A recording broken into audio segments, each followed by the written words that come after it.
Vamos então, mais uma vez, né?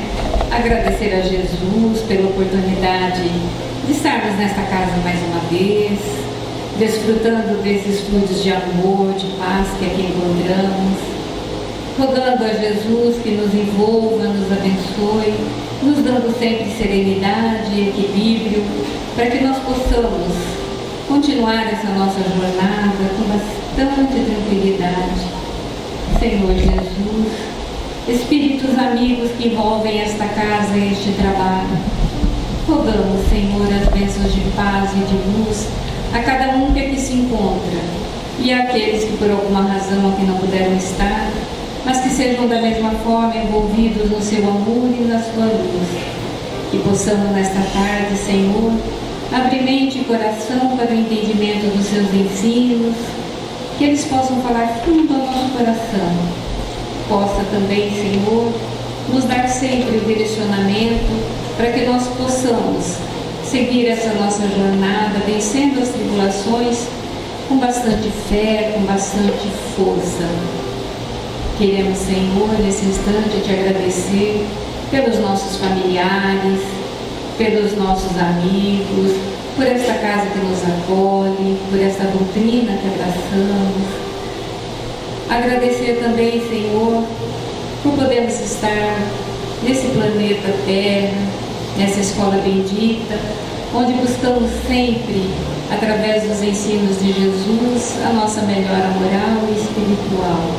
Te rogamos, Mestre, o amparo a todos aqueles que têm os nomes colocados nos livros, encarnados e desencarnados, para que possam todos, na medida do merecimento, ser socorridos nas suas necessidades. Rogamos também aos trabalhadores desta casa, para que não lhes falte nunca a coragem e a disposição para o trabalho. Rogamos também, Senhor, para que todos nós estejamos sempre imbuídos no propósito de viver a fraternidade como ensinaste no teu Evangelho. Por isso, Senhor, te rogamos, sê conosco. Envolva-nos nas suas vibrações de amor, de paz, envolvendo-nos, Senhor, no seu manto de amor e de misericórdia, hoje e sempre. Que assim seja. Graças a Deus. Boa tarde a todos. Acho que eu cumprimentei já antes, né? Faltou ali, ó, do botizinho bonitinho. Tudo já é. Gente,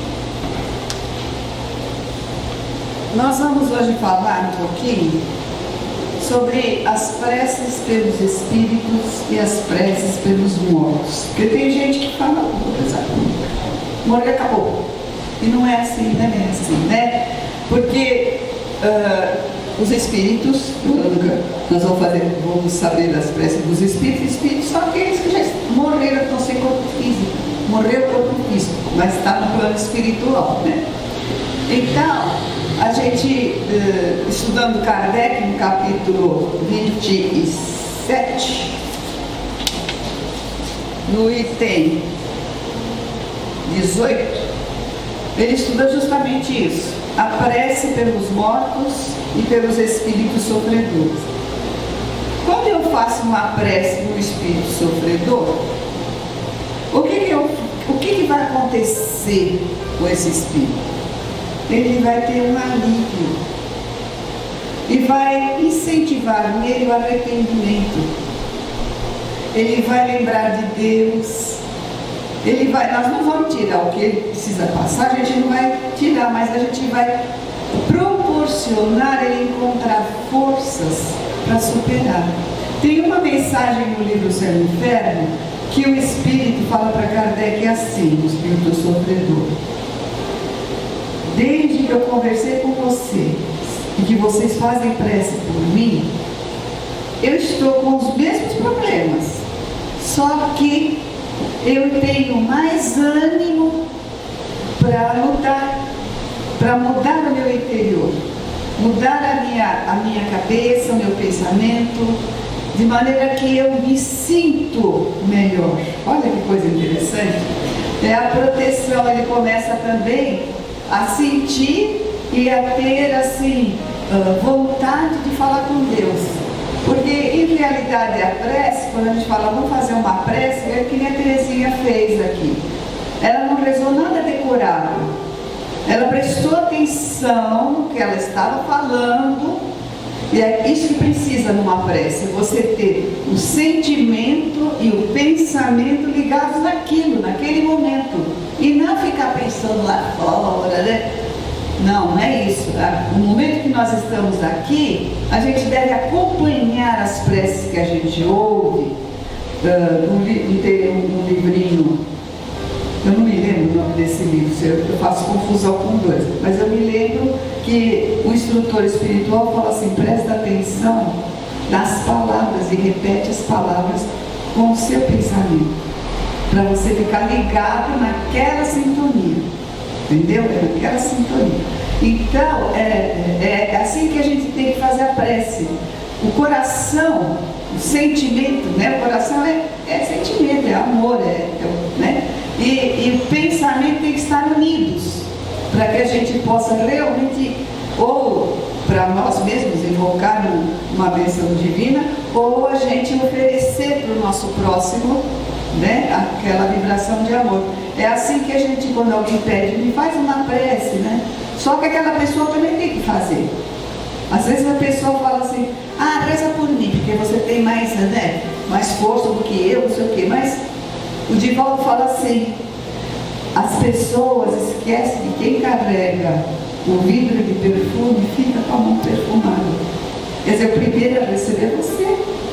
Você está ligado com Deus e oferecendo a tua ligação, a tua sintonia para aquele lá, mas você está sofrendo, está sentindo e de você está partindo. Então você é o primeiro beneficiado. Então é o que acontece aqui, né?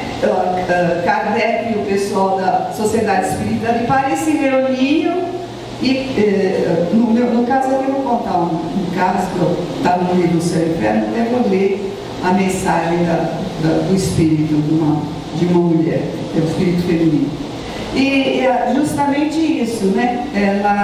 A primeira vez que ela fala, que ela foi evocada, e ela veio à Sociedade Espírita de Paris, no caso, como o Kardec estava fazendo uma obra que seria por futuro, né, denominada uma doutrina para ser seguida, que é a doutrina espírita, a espiritualidade maior, sob a égide de Jesus, eles estavam trazendo esses espíritos. E essa mensagem aqui dessa sofredora, desse espírito sofredor, era uma conhecida da médium, que ela falou com Kardec e eles se evocaram. Então a primeira mensagem dela está completamente, ela acaba aqui a mensagem, quer ver? Quem tiver o livro Céu e Inferno, quem quiser pedir emprestado lá na biblioteca, nos espíritos sofredores tem vários espíritos superiores, espíritos felizes, os mais ou menos felizes, né, os sofredores, os suicidas.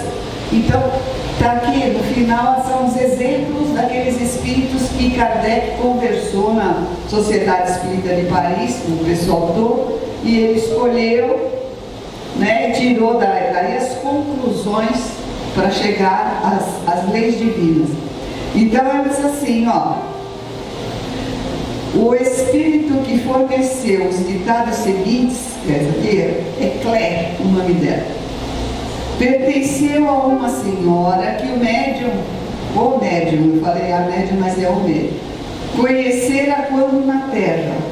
A sua conduta, como o seu caráter, justificam plenamente os tormentos que lhe sobrevieram. Além do mais, ela é dominada por um sentimento exagerado de orgulho e egoísmo pessoais, sentimento que se patenteia na terceira das mensagens, quando pretende que o médium apenas se ocupe com ela. As comunicações foram obtidas em diferentes épocas, sendo que as três últimas já denotam sensível progresso nas disposições do espírito, graças ao cuidado do médium que empreendera a sua educação moral. Olha que interessante, né? Então a gente pensa que a gente não cresce aqui, só aqui que a gente cresce, não. A gente também cresce no plano espiritual. A dor é uma bênção. Tem um espírito, um amigo, né? Um espírito amigo, no capítulo 9 do Evangelho segundo o Espiritismo, falando sobre a paciência, e ele começa assim: a dor é uma bênção que Deus envia aos seus eleitos. Ninguém gosta, né? Uma dorzinha ali já vem um Dorflex, já vem um remédio para dor de cabeça, uma novalgina, não é assim? A gente faz isso. Mas a dor, gente, a dor tem sempre um fundamento. E o objetivo primordial da dor é você prestar atenção e falar assim: Senhor, o que eu tenho que aprender com essa dor? Então é bem isso. Bom, eu vou para, assim, não ficar muito extenso. São Luís termina falando assim, que ela começa a dizer, né? Por que me esquecestes? Até aqui eu venho procurar-te. Acreditas que preces isoladas e a simples pronúncia do meu nome bastarão ao apaziguamento das minhas penas? Continua sendo orgulhosa, né? Continua sendo egoísta. Não, 100 vezes não. Eu uso de dor, errante, sem repouso, sem asilo, sem esperança, sentindo o aguilhão eterno do castigo a enterrar-se-me na alma revoltada. Quando ouço os vossos lamentos, rio-me assim como lágrimas. Não, assim como quando vos vejo abatido. As vossas efêmeras misérias, as lágrimas, tormentos que o sono susta, que são? Quer dizer, de todo jeito ela sentia as lágrimas e ela parava de chorar na hora que eles lembravam dela, né? Faz um favorzinho para mim, se acende outra luz.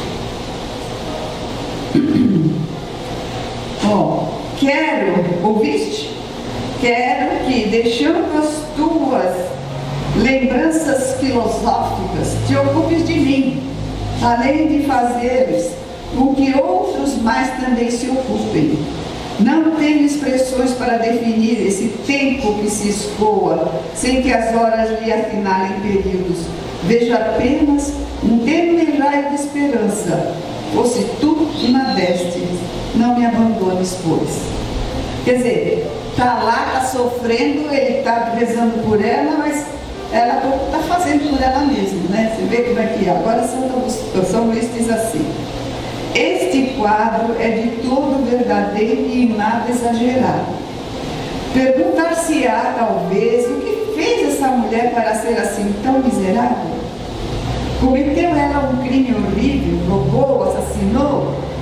Não, ela nada fez que afrontasse a justiça dos homens.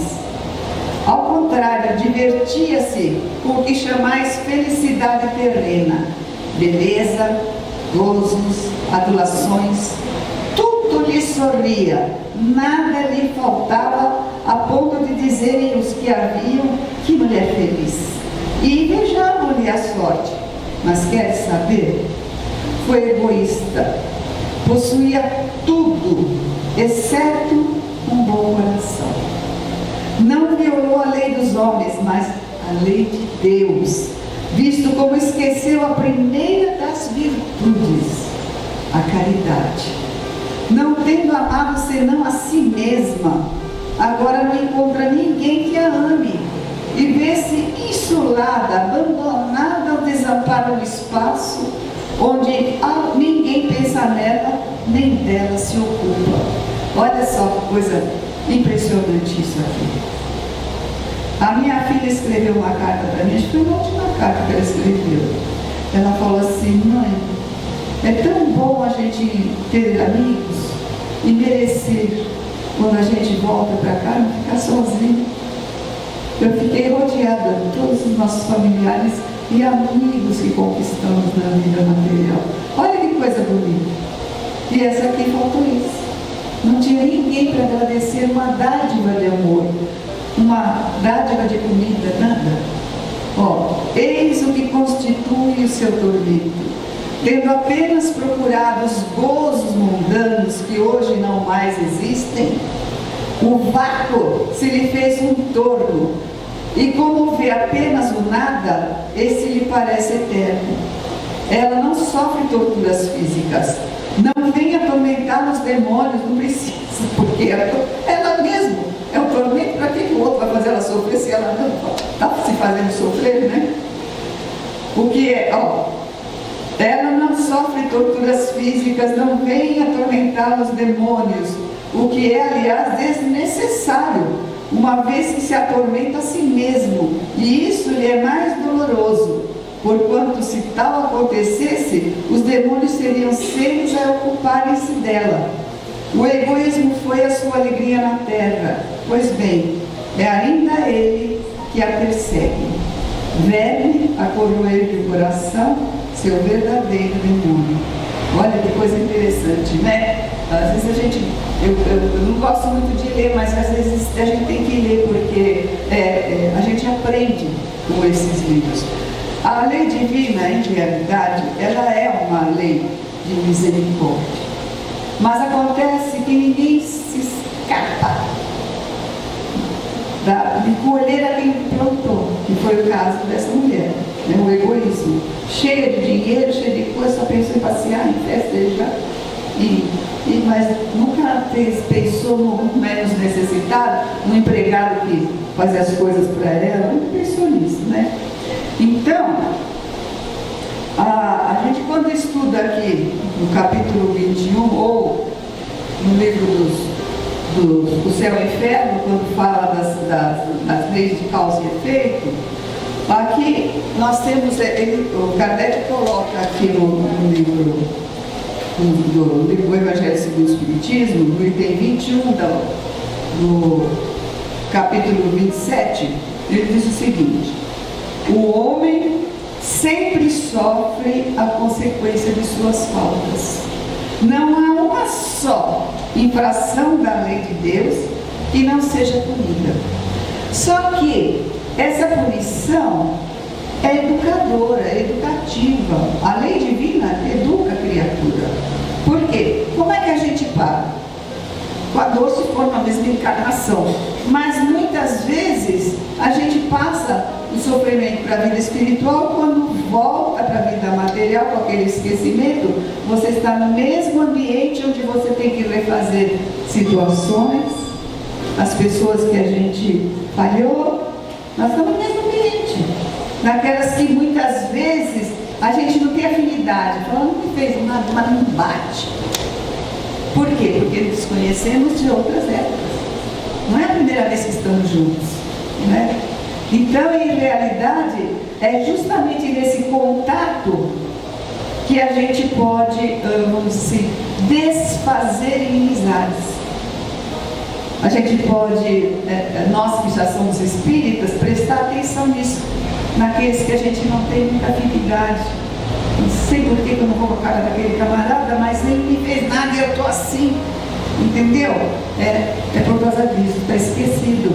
O Pai Celestial colocou ele no mesmo escritório que eu estou trabalhando, e eu não vou muito com a cara dele, mas eu preciso dele, meu chefe, precisando. Então, entende como é que funciona a lei divina?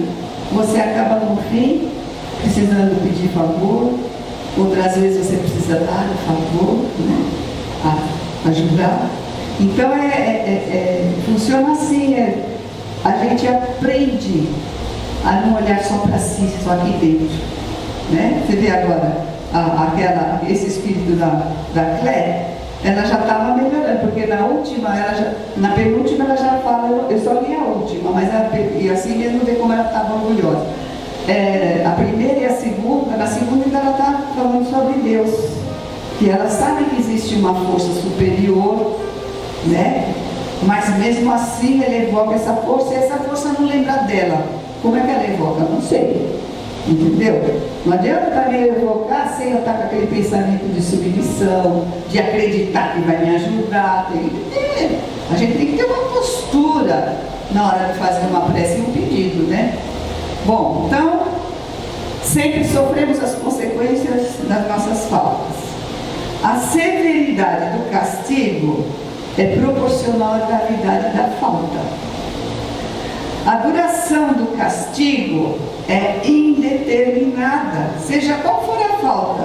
pois está subordinada ao arrependimento do culpado e a seu retorno ao bem. A pena dura tanto quanto a obstinação no mal. Seria perpétua se a obstinação no mal fosse perpétua. É de curta duração se o arrependimento acontece logo. Gente, eu já tive várias oportunidades de conversar com espíritos que falam assim para mim: senhora, porque eu falo para eles assim, né? Deus é Pai, a lei divina é amor. Aí ele fala assim: senhora, eu reconheço que eu errei tanto na minha vida, eu não fiz nada de bom, eu não tenho amigos, eu só fiz coisa errada, como é que Deus vai me perdoar? E eu falo assim: mas Deus vai perdoar. Você vai poder fazer um novo futuro. Você não vai poder mudar o que você já fez, mas você pode fazer um novo futuro. Daqui para frente, você está aqui na nossa casa porque houve uma intercessão. Você deixou alguém, você tem alguém que te ama e que se preocupa com você, se você não estaria aqui. Então aí, no caso, por exemplo, quando ele consegue enxergar quem é que está do lado, que geralmente é uma mãe, um pai, né, uma madrinha. Ontem foi uma tia-avó, né, uma tia-avó criou. A mãe dele morreu no parto. Ó, gente, é engraçado, se vocês me perguntarem como é que eu sei toda essa história, eu não sei, mas vem na minha cabeça. Então, ele confirmou.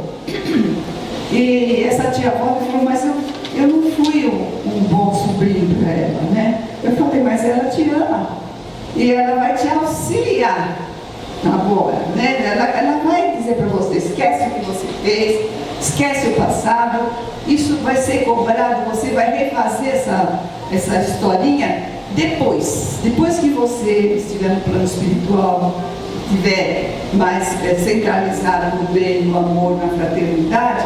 Aí você vai, vamos dizer assim, refazer o caminho que fez errado. É assim que acontece na vida, né? Então, nós todos temos, às vezes a gente nasce com uma mediunidade aqui, né? E a gente pensa assim: fulano, ele vê, ele escuta, ele conversa, ele escreve, ele tem um monte de mediunidade.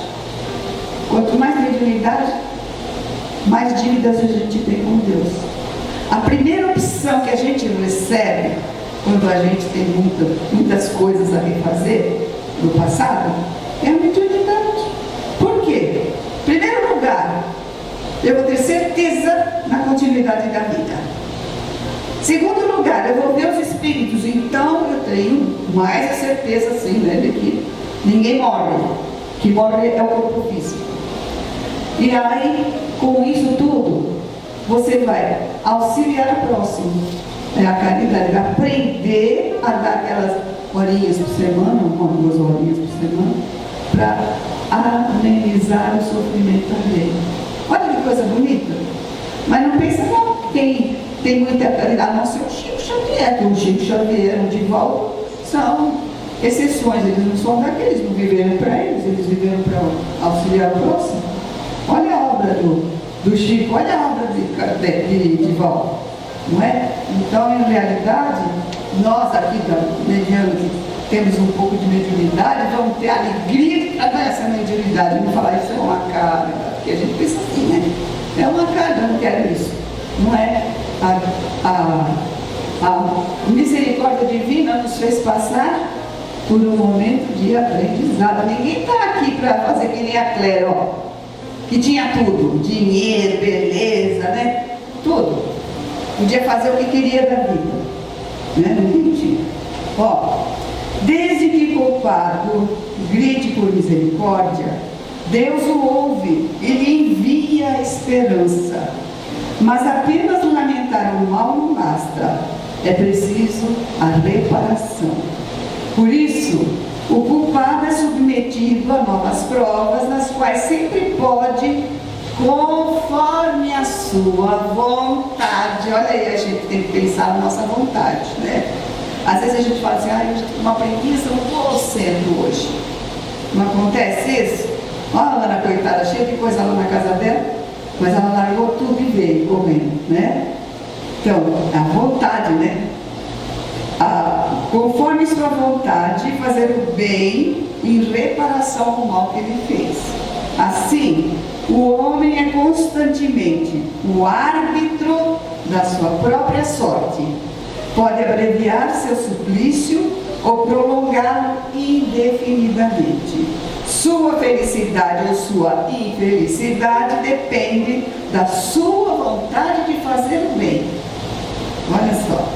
Tal é a lei imutável e conforme a bondade e justiça de Deus. Assim, o espírito culpado e infeliz sempre pode salvar a si mesmo. A lei de Deus lhe diz em que condição pode fazê-lo. O que lhe falta mais frequentemente é a vontade, a força e a coragem. Gente, a gente tem que realmente pedir isso para Deus, para Ele valorizar, para Ele aumentar a nossa fé, a nossa vontade de fazer o bem, a nossa confiança, a nossa esperança, mas não pode ser inerte, a gente tem que trabalhar, a gente tem que sair da nossa casquinha, né? Temos que ir.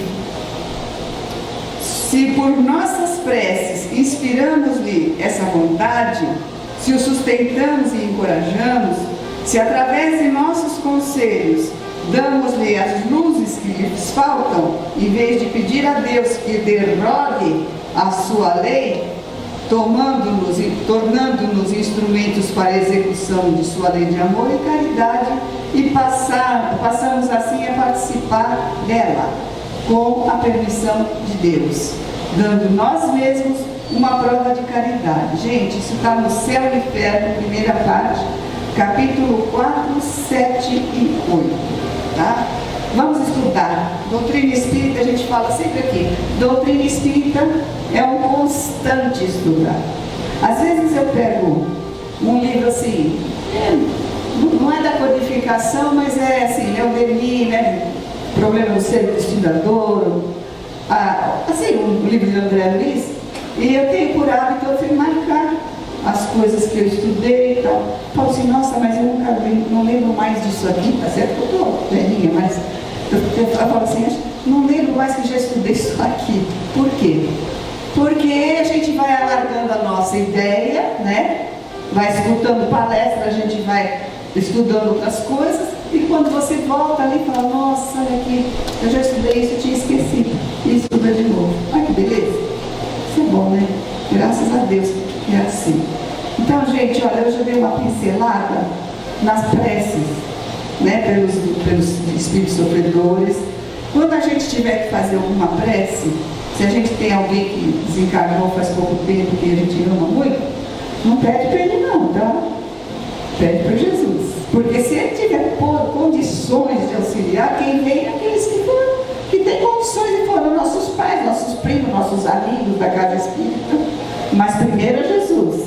Depois ele manda quem quiser ter uma palestra bonitinha, um caso bonitinho, que uma pessoa estava aparecendo, ela era um parto difícil, e foi pedido para Santo Antônio, a pessoa era devota de Santo Antônio, e ela faz assim uma prece muito grande pedindo para Santo Antônio socorrer naquele instante. E aí a prece foi direto para Santo Antônio. Ela era devota mesmo, católica, devota de Santo Antônio. O que aconteceu com esse espírito de Santo Antônio? Ele não podia atendê-la, porque ele estava com outros afazeres que não podia deixar. Ele jogou o pensamento para o doutor Bezerra de Menezes e falou, Bezerra, por favor, ela é quem dessa devota que ela está precisando. Aí veio o doutor Bezerra de Menezes, que coisa melhor que isso. Olha como funciona quando a gente faz uma prece de coração, com fé, com força, com luz. Não é? Então, eu tive já várias vezes provas disso, né? Tanto para terceiros quanto para mim também na minha vida. Então, assim, isso daí o que faz? Fortalece a nossa fé em Deus, a nossa fé na doutrina, a nossa fé nos amigos espirituais, tá? Então, que Deus nos abençoe, que Deus nos ilumine para que a gente possa realmente estudar. Não importa que religião nós sejamos. O que importa é abrirmos nosso coração ao amor, à caridade sincera e à fraternidade. Nós convidamos agora os nossos velhos passistas para a Câmara de Paz, por favor. Então vamos todos nós fechar os olhos, pensar em Jesus, começar agradecendo a Deus pela oportunidade que nós temos de estarmos aqui nessa casa, de termos contato com esta doutrina maravilhosa que nos traz os ensinamentos de Jesus. Muita gratidão, Pai. Nós sabemos, Senhor, que cada existência nossa aqui na Terra são resultado de nossas vidas passadas. Por isso pedimos que nós tenhamos o equilíbrio necessário para passarmos pelas dificuldades com bastante fé e resignação. Permita, Pai, que os nossos amigos protetores possam sempre encontrar em nosso coração, em nossa alma, as condições necessárias para nos inspirar bons pensamentos e que nós saibamos tomar as resoluções corretas. Pedimos, Pai, que possa abençoar a todos aqui, encarnados e desencarnados. Abençoe também a todos os trabalhadores da casa. Pedimos que a luz do nosso amado Mestre Jesus possa permanecer acesa nesta casa. Pedimos que possa abençoar aos nossos familiares, que nós possamos, retornando aos nossos lares, levar as boas energias e as boas vibrações que aqui nós encontramos. Abençoe-nos, Pai, com a Tua luz, com o Teu amor, com a Tua paz, e possamos ter uma ótima semana e retornarmos na próxima quarta-feira. Que assim seja.